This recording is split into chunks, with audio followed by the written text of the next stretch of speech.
మనకి లైఫ్లో ఏంటి అంటే ఒక failure is a very very important. ఎందుకంటే అవర్ మైండ్ ఈజ్ 100%. మన 100%లో మనం జనరల్గా ఈ రోజు ఒక 24 అవర్స్లో ఏదైతే జరిగిందో లైఫ్లో అది మనం రేపటికి 75% మర్చిపోతాం. రైట్. ఓన్లీ 25% మాత్రమే గుర్తుంటుంది.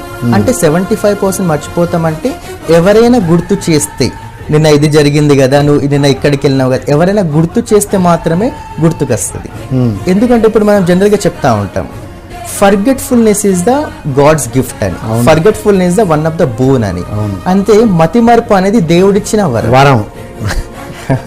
మతిమరుపే లేకపోతే బ్లాస్ట్ అయిపోయేటోళ్ళం. ఎస్, ఇన్ కేస్ కనుక ఈరోజు మా ఈ 24 అవర్స్లో మనకు ఒక బ్యాడ్ ఇన్సిడెంట్ జరిగింది అనుకోండి, ఈ 100% నాలెడ్జ్ని కనుక మనం కనుక రేపు 100% గుర్తుండిపోతే మన లైఫ్లో ఎప్పుడు కూడా మనం హ్యాపీగా ఉండాలి. ఇంకెక్కడిది ఇవాళ రేపు గుర్తుంటే అంతే సంగతి. Yes sir. Right right, wonderful.